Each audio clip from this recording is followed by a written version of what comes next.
Stacey Abrams collected a small payday, $2 billion, for her NGO.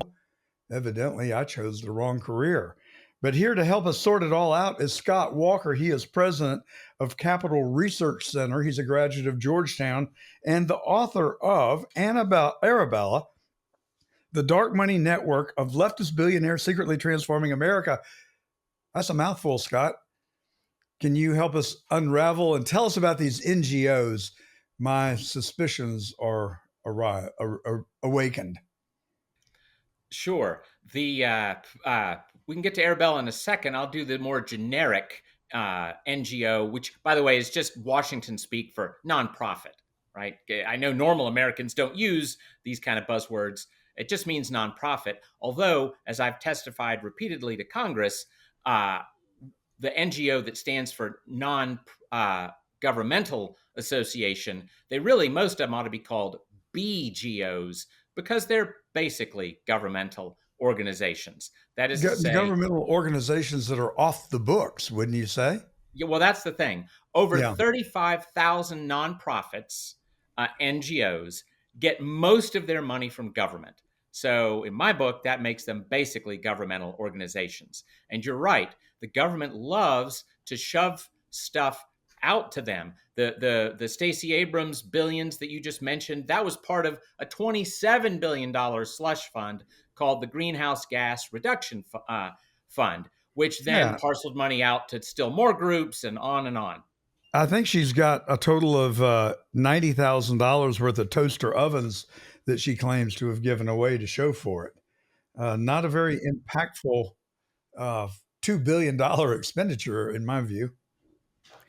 So this is you also have this in the immigration industrial complex. Tons of nonprofits were getting federal dollars, supposedly to help immigrants, but actually, of course, they were incentivizing immigrants all over Latin America to come here illegally. And then once they're here, they also get more money for them when they're here, but they were getting money for them elsewhere to encourage them to come here. And immigration, I've got nothing against in principle, but legal immigration is the way it's supposed to work. So, who invented this concept of NGOs? I mean, I frankly I was not aware of the term until fairly recently, within like the last year or two, I think. And I heard NGOs bannered about, and I had no real concept what they were talking to. And then one day I woke up and I suddenly became attuned to it and enlightened to it. It sure sounds sketchy as you can get. Who invented it, the NGO, and when did it come into being? Probably a long time ago. I'm pretty sure the term NGO, which, as you said, normal Americans say nonprofits or charities or something like that. They don't say NGOs. Those I'm aware of. And NGO, I think, came out of the international parasite class, right? The UN and that kind of things use that kind of language. And then, but the principle that you're worried about is, right, that's about as old as government itself, because the more standard term for that is cronyism, right? Yeah, you got some government monies, and some of those monies are going to get spread around to your friends, and then maybe your friends are spreading around to even more friends. And that's where it becomes problematic. Now, it's not crazy for a government entity to say, you know what, we're government, so we're not good at helping people get off drugs. So it's not in principle crazy to say, there are religious groups that have really effective programs to get people off drugs. So instead of having government bureaucrats do that, maybe we should, have grants or contracts with nonprofits that can do that. And that's, again, in theory, that's not crazy. But the problem is everything with government is easily corrupted into cronyism. And that's exactly what you have with the Stacey Abrams getting a chunk of that even bigger slush fund. And there are other things too, like there's a thing called the Solidarity Center, which gets almost 100% of its money from the federal tax dollars, but it's really just a subsidiary of the AFL-CIO, which, golly gee, gives almost all of its political donations to one political party. So, surprise, when that political party had the White House the last 4 years, it hired some people from the Solidarity Center, and then, gosh, tens of millions of dollars started flowing to the Solidarity Center, supposedly for good works abroad, but obviously really to help out the AFL-CIO empire. And whose administration did that originate under? Well, well, they had gotten some monies in prior Democrat administrations, but in the Biden administration, it became tens of millions of dollars from there. As I say, after three of the employees of the group were hired, and I have to say I can't remember off the top of my head where those three employees now are, but I bet you at least some of them have surprised gone back to the Solidarity Center as employees there. So I mean, because again, that's in Washington. We talk about this revolving door, right? Groups outside groups finagle with folks, friends inside an administration, and then they go work in the administration, and then they go back to the other thing. By the way, environmentalism is especially a bad example of this. EPA administrators have done this. High level, that's Environmental Protection Agency, right? One of the top enviro federal agencies. You see a lot of revolving door there, and that obviously is that's cronyism. So, Well, it sounds almost like an attempt to you couldn't call it legitimize cronyism, but certainly cover it up and cloak it with some sort of cloak it with legitimacy. How about that? well, exactly. Plus, remember, the more you complicate the money flow, the harder it is for anybody to know where the money ends up. And even if a group like Capital Research Center, where I work, even if we uncover that trail, when I start trying to explain it, again, normal Americans, your eyes are going to glaze over because there's group upon group and this upon that and agency upon agency, right? And again, they love that. That's a smoke, as you say, that is a camouflage, that's a smoke screen.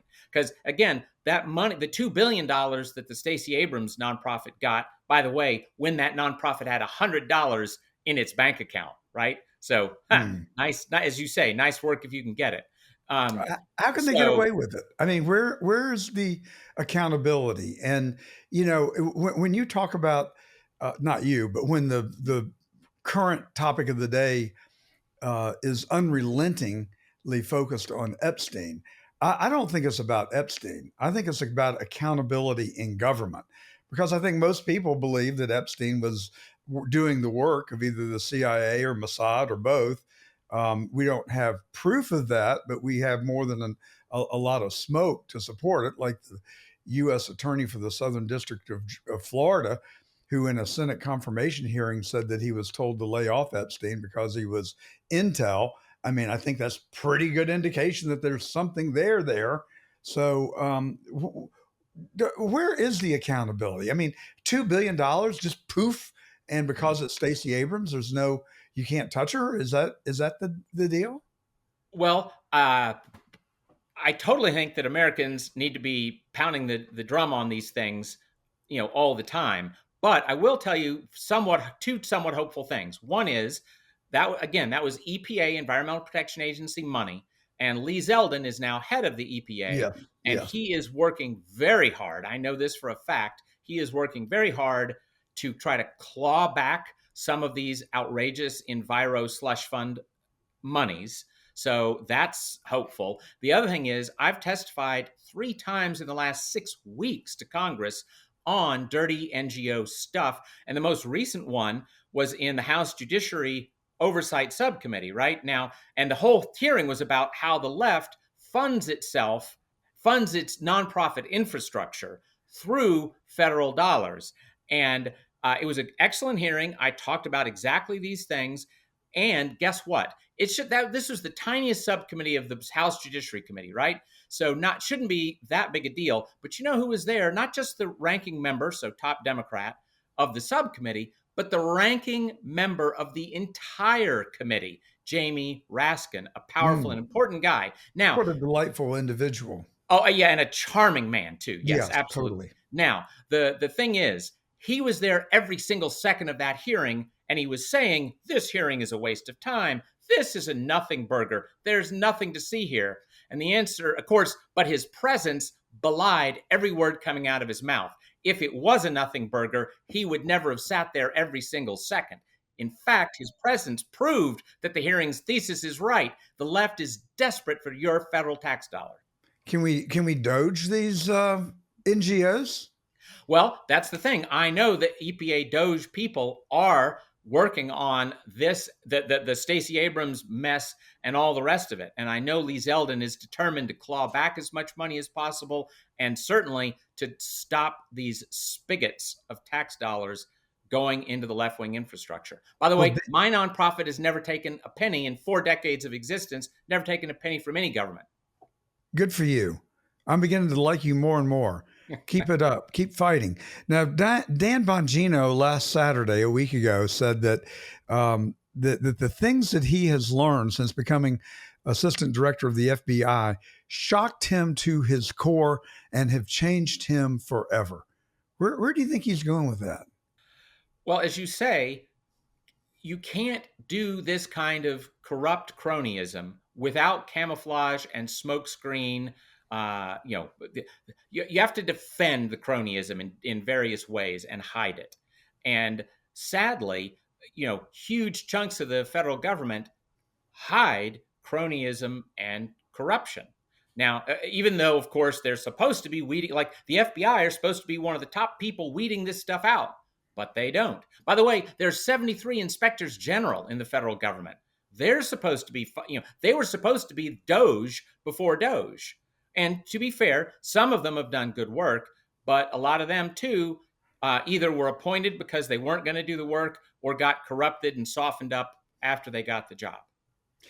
Who is the puppet master? Well, I don't think there's one. I think there's lots, right? Well, There's somebody's essentially got to.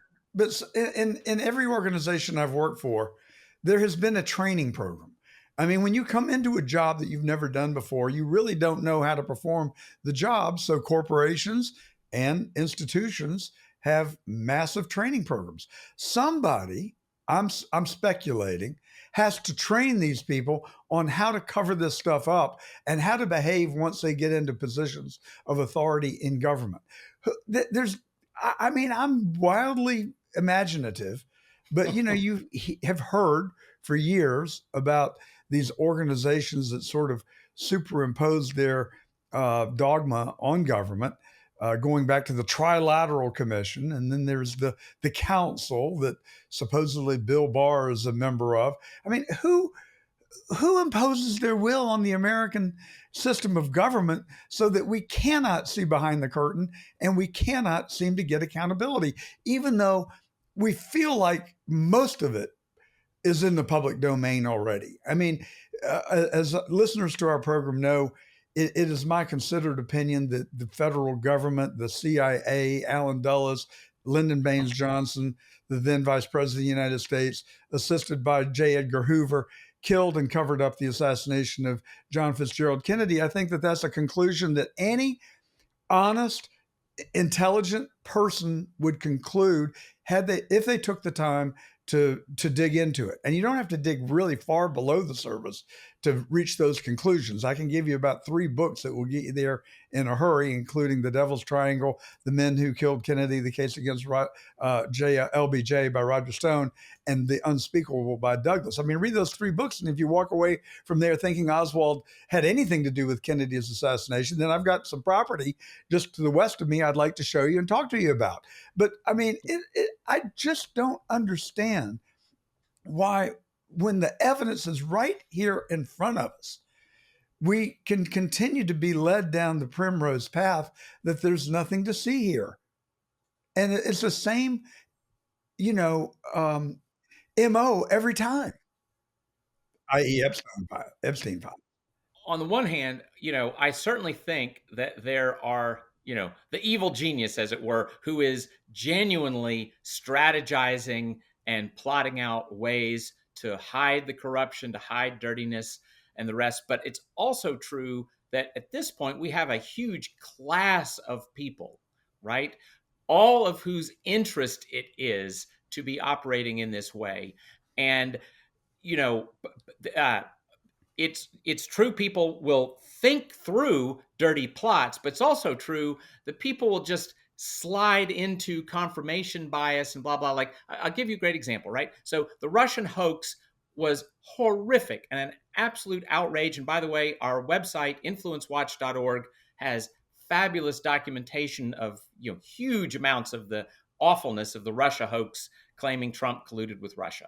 At the same time, when you read some of the the texts of Stroke and Page and this, that, and the other, I I actually can't keep from thinking that there were times that even people who had to be able to recognize, hey, we're lying about some of this, we're cheating on some of this, that they still half believe, that they were half believing this. Because again, human confirmation bias is just so strong. You believe what you want to believe, and you want to believe the things that keep you safe and keep your friends safe and keep this whole corrupt system operating, right? So who are the people that have this confirmation bias that you're speaking of? I'm Well, not. as I said, I'm, at this I'm point, I'm right, following you, but I'm not exactly. there's a whole class in Washington that has been corrupted by the power and the money. And so they don't want to rock the boat. One of the best examples, a simple little tiny example. Senator John Kennedy, one of my heroes, as they were trying to get one of these, I can't even remember now if it was the rescission bill or the big beautiful bill, but I think it was big beautiful, but whatever, it was one of the two last big bills. And he goes on TV and he says, I am so sick of seeing Republicans do things like this. I'm not going to give you the name, but I can tell you there was a senator who demanded $700 million for a pet project, or we couldn't have his vote for the bill. And I'm so sick of that. Well, that's how the incentive structure works, right? That senator had been doing that kind of crap the whole time he's been in Congress. He is far from the only guy doing that. Um, it is one of the reasons that Americans, elect members of both parties, and yet things don't change that much, right? Because the incentive structure is bad. The this is the way it's always been done. It's confused. Again, the average human being with a real life and a family and a business, right? They can't spend all their lives making sense of this stuff because, as you say, it's complicated. There's smoke screens, there's camouflage. So, you know, it is so easy to be the FBI guy who looks the other way, to be the senator who says, look, I'll vote for the bill, but you got to give me this 700 mil for my district, whatever. Well, It's a, to your point, I read recently that Andrew Clyde, congressman from Georgia, voted for the big, beautiful bill at the end of the process. And in exchange for his vote, he got an exemption for some sort of gun silencers. And he is in the business of selling guns. He has sporting goods and gun stores in Georgia. That was personally repugnant to me. I don't like it, but I guess that's just the way the ball bounces, and I better get my big boy pants on and just get used to it. well, I do have one thing to say, which is this is why I regularly say there is only one kind of reform right now. People talk about all kinds of these, like, we're going to have donor disclosure, we're going to do this, that, or the other. This little kind of process adjustment is going to fix things.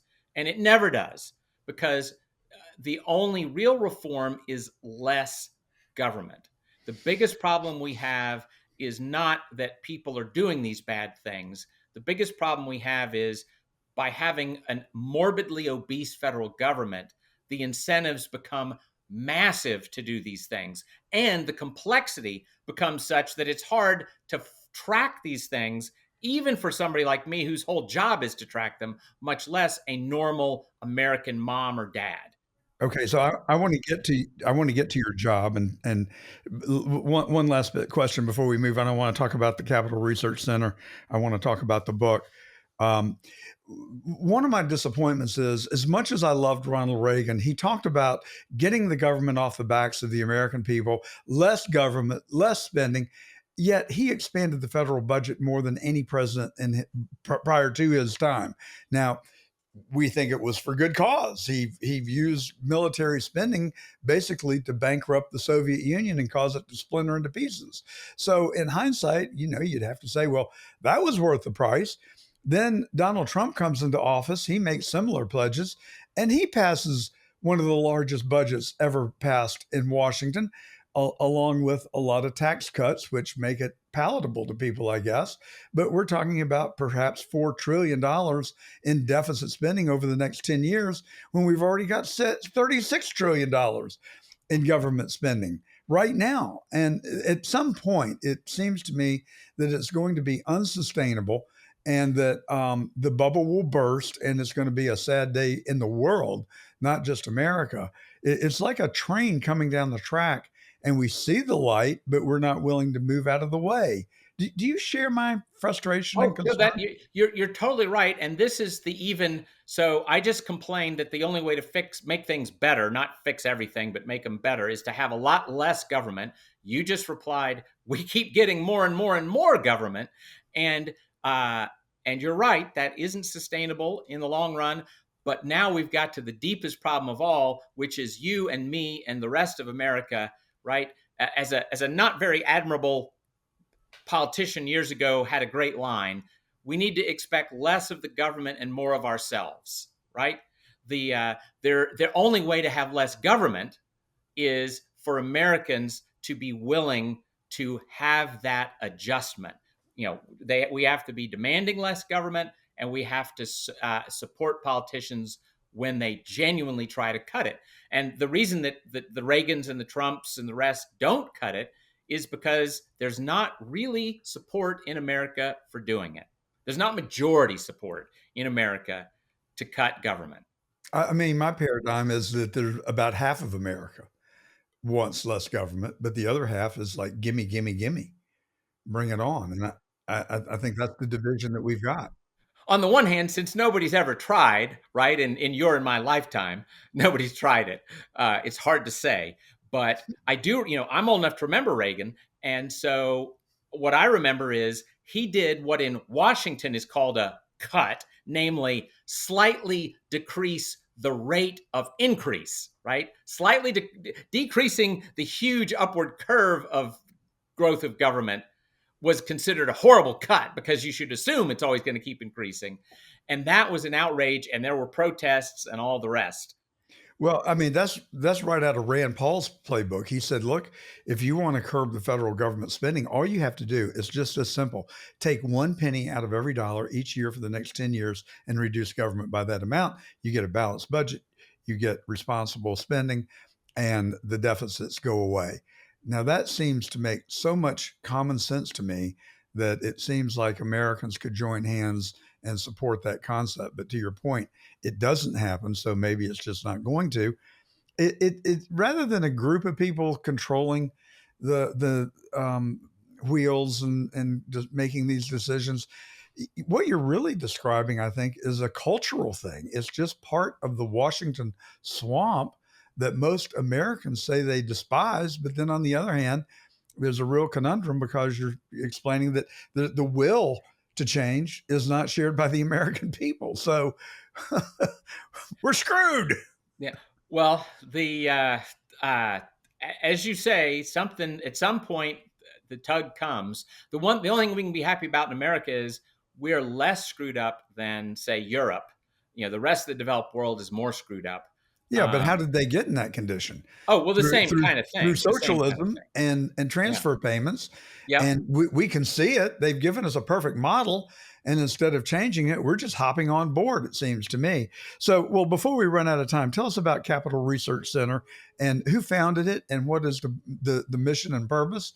And you are the CEO. What is your role there, and what path are you charting? Sure. It was started around 35 years ago by Willa Johnson, and she was a hero of the Reagan Revolution. She helped. One of her things she was best known for is she helped get conservatives into the Reagan administration, because that's another big problem. That it's Mm. you know most of the government's not remotely conservative, overwhelmingly, and it's hard to get smart, strong, tough conservatives into the government. So she was doing that. But then she starts this, and it was always designed essentially. I guess the simplest way to put it would be to watch out for special interests, and especially to watch out in the philanthropic world, because it has been a terrible problem that American businessmen, they are phenomenally successful. they provide they become rich because they provide stuff people really want. Like Ford, for instance, was great at providing inexpensive cars to people who otherwise wouldn't have them. That's an awesome thing, obviously, for America. And he made a fortune. But then the fortune went into the Ford Foundation, and the left captured it. The left captured so many of the big, all of the big original foundations built up by great American businessmen. So that was one of the things that they wanted to watch. They also wanted to watch, obviously, where those corrupt foundations were giving their money, because for many decades, those lefty foundations gave money to lefty, nonprofits, charities, who then did all kinds of bad stuff. So that's sort of our great specialty. We do more than that. We also do unions. We do your political mega donors. But we are tracing the left and its money is the way to look at it and understanding it. So, as I said, influencewatch.org is a Wikipedia of the left. If people want to understand better, what is this Green New Deal and who's putting money into that? And what about this Stacey Abrams nonprofit? And it's on and on. What about this union that's destroying the Chicago teachers unions destroy the lives of poor Black Chicago kids year after year after year. You want to know more about them? Go to influencewatch.org. So that's the kind of thing that we do. And the most recent thing we've done is the book that you're kindly letting me talk about, the Arabella Advisors book. Arabella is the largest dark money network on either side, left or right. And the book explains how it operates, the billionaires who give it money, and so on. So who comprises the Arabella uh, organization? What is it? Sure. The 30 seconds answer there would be think of a pyramid. At the top, you have Arabella Advisors, a for-profit consulting firm, Beltway Bandit, we'd say in DC. It creates and operates everything below it in the pyramid. The middle level of the pyramid are half dozen nonprofits of different legal types, charities and political nonprofits. That's where the money comes in. If you're Zuckerberg, Gates, Soros, or a bunch of these, Ford Foundation, etc., those lefty billionaires put the money into the nonprofits. And then at the base of the pyramid, you have what you and your listeners see. Hundreds and hundreds of little fake groups like Floridians for a Fair Shake, Secure Michigan Elections, Keep Iowans Healthy. And they want you to think it's your neighbors upset about something when in fact it's some goofball in a DC office creating a website and buying some Facebook ads using money from those billionaires. Do we know what the budget of the Arabella Oh, yeah. The Advisors short is? answer is it's a multi-billion-dollar enterprise. In the 2022 election cycle, so 21 and 22, the nonprofits alone, we don't know about the for-profit, but the nonprofits took in $3 billion. That's more than the Democrat National Committee, Republican National Committee, and both parties' Senate and House committees by $500 million. So when we see these riots just spring up across the country and, protest at Tesla stores and people keying Teslas, but then they come out with signs that say President Musk, but they look like they've been pre-printed, and the sign looks the same in Portland as it does in Dallas, as it does in Atlanta, as it does in Washington. Is that the Arabella Group? Well, the best way to think of it is Arabella and the other, because sadly there are more networks like that. There's the Tides Network, there's the Open Society Network, and on and on. So the left's nonprofits, including those billionaire donors, do orchestrate these protests. They want you to think, oh, everybody in Portland just got upset. No, a handful of very sophisticated organizers turned out a crowd in Portland, and the same network turned it out in Nashville and Memphis and Milwaukee and Detroit and on and on. You've given us a lot to think about. That's some pretty heavy stuff. So, um, Scott, you worked in the Bush administration, George W. Bush. Now, you've talked a lot about conservatism, yet there are many people within the Republican Party that think the Bush administration was really pretty moderate and may even have labeled them rhinos. What was your experience when working in the domestic policy office of the Bush administration? Well, I was in the second term, but only for a year and a half. And my sense is that the second term was probably more conservative as far as the staffing and what they were trying to do than the first term. And on the one hand, everybody I knew was always trying to keep from having explosions of government spending. On the other hand, Bush never vetoed a bill until well into his second term. So, you know, I think their hearts were in the right place, but they weren't, necessarily fierce fighters. Now, how much appetite there was in the country for fierce fighting is unclear too. But it is an absolute fact that both Trump administrations, especially the second one, are fighting much harder for conservative principles than the George W. Bush or any of the other Republicans before. President Trump refers to, no offense intended by me, but he refers to the people that worked in George W.'s administration as Bushies. And we're thinking that there's not much love lost between George W. and Donald Trump, as evidenced by George W.'s entrance into Jimmy Carter's funeral just a few months ago. There was no eye contact, there was no recognition. I mean, I don't know what Melania did to George W., but he wouldn't even acknowledge her presence, although he walked right in front of both of them. Was happy to see Obama. And then we saw President Trump and Obama having a jolly old time on the row behind them. What do you think those dynamics tell us? Uh, well, I'm completely guessing, but I would say, George W. Bush liked to present himself as a good old boy Texan, but he was old money wasp, is what he really was. And I totally understand an old money wasp is very fussy about politeness. And, nobody ever accused Donald Trump of being polite. So I think to some degree it's just a natural disinclination to like somebody like Trump. But I also think that it's envy that Trump has been more successful at accomplishing many things than George W. was, I think sadly. that's a good analysis. I like that. Now, George W., I've known some people that worked in his administration, and kind of my litmus test has become, what do you think of J6? Well, on the one hand, to the extent that laws were broken on January 6th, I'm for the rule of law. On the other hand, the lefties wildly blew it out of proportion. I mean, it was not there were things that were not wonderful. There were violations of law, but that doesn't mean, Nancy Pelosi put fences up for months. The DOJ virtually stopped every other operation in order to go after thousands and thousands of people, including ones who didn't break laws. I mean, it was a wild overreaction. Even though I certainly would not endorse everything that was done on January 6th. And the January 6th committee, by the way, that was especially repulsive, to refuse to seat members of the other party on the committee is absolutely outrageous, Well, they cherry and a picked information, disgusting and you know, violation of you, norms. you talk about law breaking. If you want to cite some law breaking, I would highlight the murder of Ashley Babbitt and the beating to death of the lady that was in the tunnel. I mean, I've watched a fair amount of the January 6th day. I agree with you. There is no excuse for lawlessness in our country, but on either side of the coin.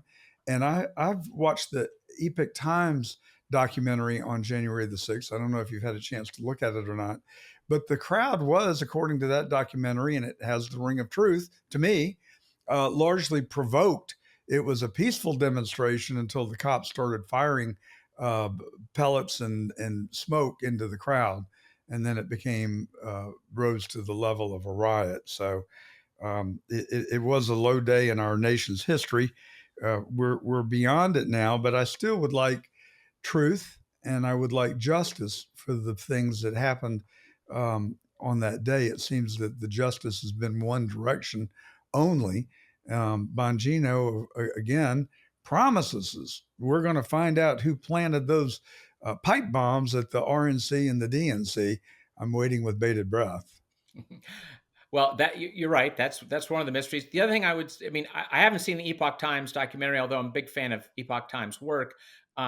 So I'm not knowledgeable to give huge things, but I will say one thing because it matters a lot.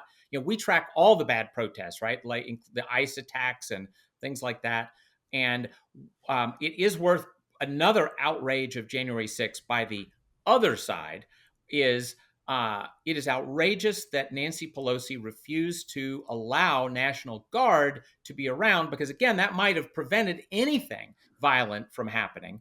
And she absolutely refused, and that is completely in the same vein as the mayors and governors of blue states and cities who handcuff their own police forces to keep them from keeping riots from breaking out in our cities. That, and they've done it, they do it whether it's UC Berkeley and the students protesting a conservative speaker, or whether it's the George Floyd protests, or whether it's the ICE protests. They will not keep up the rule of law by having sufficient law enforcement to prevent violence, and that's absolutely happened on January 6th. And Nancy Pelosi deserves grievous criticism and accountability for that. I agree with you. Who did Bob Menendez piss off? I mean, do you think that he's the only person in the Congress that is on the take? I mean, he has some gold bars and a Mercedes. I certainly don't condone any of it, and I'm glad that we got accountability. But it seems that he was made an example of for reasons that I don't understand. And I look, if a jury of his peers convicted him, sorry, he got what he deserved. But are there others that should be treated similarly? Do you think? Uh,